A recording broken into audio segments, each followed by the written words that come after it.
ரீசெண்டாக cook with கோமாளியில் பார்த்தீங்கன்னா old கண்டஸ்டன்ஸ்லாம் வந்திருந்தாங்க. இதில் பவித்ரா வருவாங்கன்னு நிறைய எதிர்பார்க்கப்பட்டது. ஏன்னா பவித்ரா, புகழ் இவங்களுடைய இந்த காம்பினேஷன்லாம் ரொம்ப சூப்பராகவே இருந்தது அவங்களுடைய அந்த சீசனில்.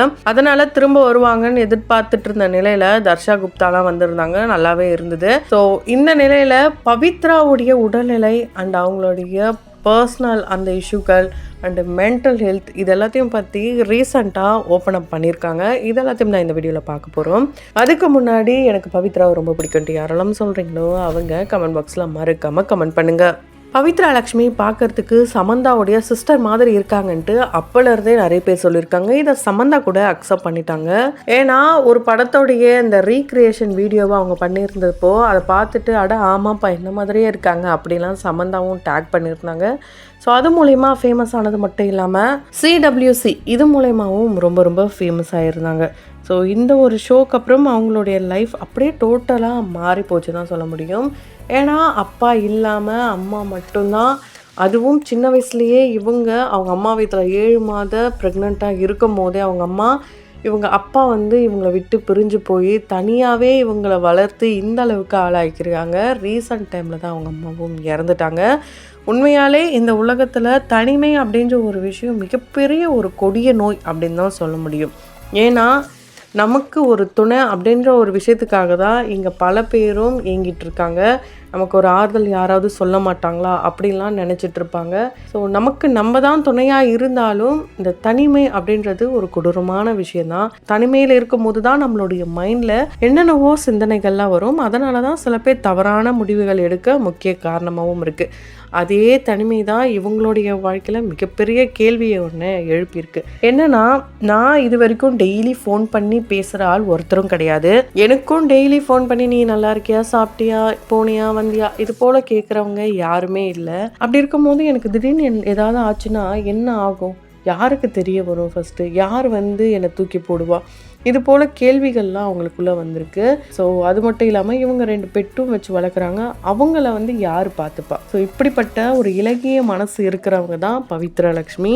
அவங்களுக்கு சமீபத்தில் ஒரு விருது ஒன்று கிடைச்சிது. அந்த விருது விழாவில் அவங்க பேசும்போது கூட ஆண்களும் பெண்களும் சமம் தான், ஆனால் ஆண்கள் செய்ய வேண்டிய நேச்சுரலாக செய்ய வேண்டிய சில விஷயங்களை கூட பாரு உனக்குள்ளே இப்படியா, பாரு இவன் இப்படி பண்ணுறான், பாரு இவன் எப்படி மாறுவான்னு தெரியாதுப்பா, இப்படியெல்லாம் சொல்லி சாதாரண விஷயத்த கூட ரொம்ப பெருசாக்கி அவங்க பண்ணுற வீட்டுக்கு ஹெல்ப் பண்ணுற விஷயம்லாம் அவன் என்னப்பா பொண்டாட்டி தாசு, அவன் என்னப்பா அம்மா பிள்ளை, இப்படியே சிம்பிளாக இருக்க வேண்டிய விஷயத்த பெருசாக்கி இப்போ அவங்க அப்பா அம்மாவை பார்த்துக்கிறதே பெரிய விஷயன்ற அளவுக்கு இப்போ இருக்கிற சொசைட்டி கொண்டு போயிடுச்சு. அந்த மாதிரி இருக்கிற விஷயங்களை கண்டிப்பாக மாற்றணும். ஒரு ஒய்ஃப் என்ன எதிர்பார்ப்பாங்க, நமக்கு வரப்போகிற பார்ட்னர் நம்மளை நல்லா பார்த்துக்கணும், நம்ம ஃபேமிலியை நல்லா பார்த்துக்கணும், அடுத்த லெவலுக்கு நம்ம ஃபேமிலியை கொண்டு போகணும், இப்படிலாம் தானே எதிர்பார்ப்பாங்க. இதே தான் ஆண்களும். அப்படி இருக்கும்போது இங்கே ஆணும் பெண்ணும் சமன்ட்டு வார்த்தைக்கு வார்த்தை சொன்னாலும், பெண்களை கொண்டாடிட்டு இருந்தாலும், அவங்களுக்கு அங்கீகாரம் கிடைச்சாலும் சில இடங்களில் சில தவறுகள் நடக்க தான் செய்யுது அப்படின்னு சொல்லி அவங்க சில உதாரணங்கள்லாம் கூட சொல்லியிருந்தாங்க. ஆனால் ஒரே விஷயம்தான், இங்கே யாரும் பெரியவங்க கிடையாது, யாரும் சின்னவங்க கிடையாது, எல்லாருமே சமம்தான். யார் எங்கே இருக்காங்களோ அந்த இடத்துக்கு ஏற்ற மாதிரி அவங்களுக்கு மரியாதை கிடைக்குது. அதுதான் உண்மையான விஷயம். 60 வயசாயிடுச்சு அதனால் மதிப்பு கொடுக்கணுன்ட்டு இப்போ இருக்கிற காலகட்டத்தில் அந்த மாதிரிலாம் யாரும் மதிப்பு மரியாதைலாம் கொடுக்கறது கிடையாது. பெத்த பிள்ளைங்களே பேரண்ட்ஸை பார்க்க முடியாத சூழல் தான் இப்போ நிலவிட்டுருக்கு. அதனால் அவங்கவுங்க பேரண்ட்ஸை நீங்கள் பார்த்துக்கோங்க, உங்கள் ஃபேமிலியை நீங்கள் பாருங்கள். பணம் முக்கியம்தான், பணம் சம்பாதிக்கணும் தான்ட்டு இப்போ இருக்கிற சொசைட்டிக்கு, இப்போ இருக்கிற யங்ஸ்டர்ஸ்க்கு ஒரு யங்ஸ்டர்ஸாக இவங்க ஒரு அவேர்னஸ் வீடியோ ஒன்று ஷேர் பண்ணியிருக்காங்க.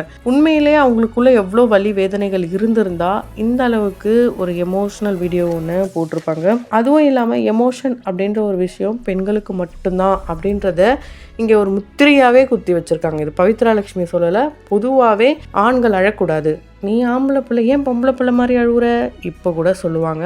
ஸோ இது மாதிரி சில விஷயங்கள் சொசைட்டியில் பார்க்கப்பட்டு தான் வருது. அந்த மாதிரி இருக்கிற விஷயங்கள் மாறினா கண்டிப்பாக நம்ம அடுத்த லெவலுக்கு போவோம் அப்படின்னு சொல்லியிருக்காங்க. ஸோ இவங்களுக்கு நடந்த மாதிரி கண்டிப்பாக யாருக்கும் நடக்கக்கூடாது. இவங்க சொல்லிட்டாங்க, இதை விட வறுமையிலையும் கஷ்டங்கள்லையும் பல பேரும் இருக்காங்க. இருந்தாலும் ஒரு ஃபேமஸாக இருக்கிற ஒரு பர்சன், ஒரு ஆக்ட்ரஸாக இருக்கிறவங்களுக்குள்ள இந்த மாதிரியான விஷயங்கள் நடக்கும்போது யாருமே இல்லை நம்ம துணைக்கு அப்படின்னும் போது அது ரொம்பவே வருத்தப்படக்கூடிய விஷயந்தான். ஏன்னா அழுது ஒரு தோளில் சாயக்கூட ஒருத்தரும் கிடையாது. அழுதா மட்டும் என்ன நடக்க போகுது? ஒன்றும் மாற போகிறது கிடையாது. அதனால் எனக்கு நானே தான் ஆறுதல் சொல்லிக்கணும். எங்கள் அம்மாவும் நான் அழக்கூடாது அப்படின்னு தான் கடைசி வரைக்கும் சொல்லியிருந்தாங்க. நான் என்னுடைய பாட்டி வீட்டில் தான் வளர்ந்தேன். எங்கள் அம்மா என்னை அழக்கூடாதுன்னு சொல்லி வளர்த்தாங்க. எங்கள் அம்மாவும் பாட்டி தான் நிறைய டைம் ஸ்பெண்ட் பண்ணுவாங்க. என்கிட்ட யாருமே பேச மாட்டாங்க. 10th வரைக்கும் கூட நான் எங்கள் பாட்டி வீட்டில் தான் இருந்தேன். அதுக்கப்புறம் எங்கள் அம்மா ஃபோனில் பேசும்போது கூட என்ன பண்ணுற, சாப்பிட்டியா, படிச்சியா, இப்படி தான் கேட்பாங்க. எங்கள் அம்மாக்குள்ளே இருந்த பயம்தான் இப்போ எனக்குள்ளேயும் இருக்குது அப்படின்ட்டு ஓப்பனாகவே ஸ்டேட்மெண்ட் கொடுத்துருக்காங்க. ஸோ கண்டிப்பாக இந்த மாதிரியான பயம் வந்து தனிமையில் இருக்கிற பல பேருக்கும் இருக்கும். அதுவும் இல்லாமல் பவித்ரா லக்ஷ்மி ரீசெண்ட் வீடியோலாம் பார்க்கும்போது ரொம்ப ரொம்ப உடல் மெலிந்து காணப்படுறாங்க. அதுக்கு காரணம் அவங்க வெயிட் லாஸ் பண்ணிட்டாங்க அப்படின்னு சில பேர் சில விதங்களில் கமெண்ட் பண்ணாலும், பிளாஸ்டிக் சர்ஜரி பண்ண அப்படின்னு சொன்னாலும், அவங்களுக்கு சில வருடங்களுக்கு முன்னாடி ஆக்சிடெண்ட் ஆகி 6 மாத காலம் அவங்க சாலிட் ஃபுட்டே எடுக்க முடியாத அளவுக்கு தான் அவங்களுடைய ஃபேஸ் இருந்திருக்கு. அவங்களுடைய அந்த பரிதாப நிலையிலிருந்து தான் மீண்டு வந்திருக்காங்க. ஸோ அதே மாதிரி தான் இப்போது ஒரு மிகப்பெரிய ஒரு ஹெல்த் இஷ்யூவில் அவங்க இருக்காங்க.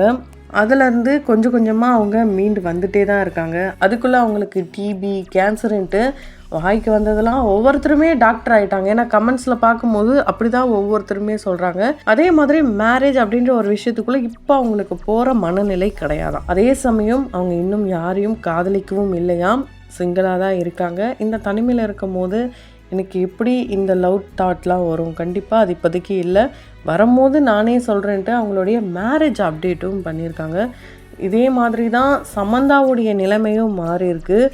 ஏன்னா அவங்களும் விதமான ஒரு வித்தியாசமான டிசீஸ்லேருந்து தான் மீண்டு கொஞ்சம் கொஞ்சமாக வந்துட்டுருக்காங்க. சில மேடைகளில் அவங்க பேசுகிற பேச்சுக்களை கேட்டு அவங்களுடைய ஃபேன்ஸ் கொடுக்குற ஆதரவு மூலயமா அவங்க இன்னும் வந்து அடுத்த லெவலுக்கு போகணுன்னு ஆசைப்பட்டு தான் இப்போ திரும்பவும் கம்பேக் கொடுக்கறதுக்காக படங்களில் நடிச்சிட்டு வராங்க.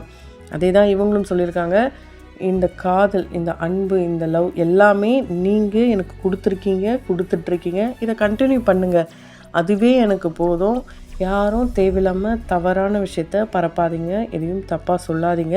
ரொம்பவே ஹர்ட் ஆகுது. நான் ரொம்பவே ஸ்ட்ராங்கான கேர்ள், போல்டான கேர்ள் அப்படின்ட்டு நிறைய பேர் என்னென்னா என்ன ரொம்ப ஸ்ட்ராங்குன்னு சொன்னாலும் நானும் மனுஷி தான், நான் டெய்லி 1 hour அழுதுட்டு தான் இருக்கேன் அப்படின்னும் அவங்க சொல்லியிருக்காங்க. உண்மையாலே பவித்ரா லக்ஷ்மி இந்த பேசுகிற இந்த ஒரு பேச்சுக்கள்லாம் கேட்கும்போது ரொம்பவே வந்து டச் ஆகிற வகையில் தான் இருக்குது. கண்டிப்பாக ஒவ்வொருத்தருக்கும் வாழ்க்கை ஒவ்வொரு விஷயங்களை கொடுக்கும், ஒவ்வொரு விஷயங்களை எடுக்கும். அந்த மாதிரி தான் இவங்களுடைய வாழ்க்கையிலும் நிறைய நல்ல விஷயங்களுக்காக தான் சில காயப்படுற மாதிரியான விஷயங்கள்லாம் நடந்திருக்கு. கண்டிப்பாக இதிலேருந்து மீண்டு பழைய பவித்ரா லக்ஷ்மியாக எல்லார்கிட்டையும் ரொம்ப ஹாப்பியாக எப்போவுமே சிரித்த முகத்தோடு இருக்கிற பவித்ரா லக்ஷ்மியாக பார்க்கலாம். ஸோ பர்சனல் லைஃப்பும் சரி, கெரியரும் சக்ஸஸ் அடைய நம்மளுடைய சினி சமூகத்தின் வாயிலாக வாழ்த்துக்களை தெரிவித்துக்கொண்டு தொடர்ந்து வீடியோஸ்லாம் பார்க்கணும்னு நினச்சிங்கன்னா உடனே நம்ம சினி சமூகம் சேனலை சப்ஸ்கிரைப் பண்ணிவிட்டு பக்கத்தில் இருக்க பெல் ஐக்கனையும் மறக்காமல் ப்ரெஸ் பண்ணிவிடுங்க.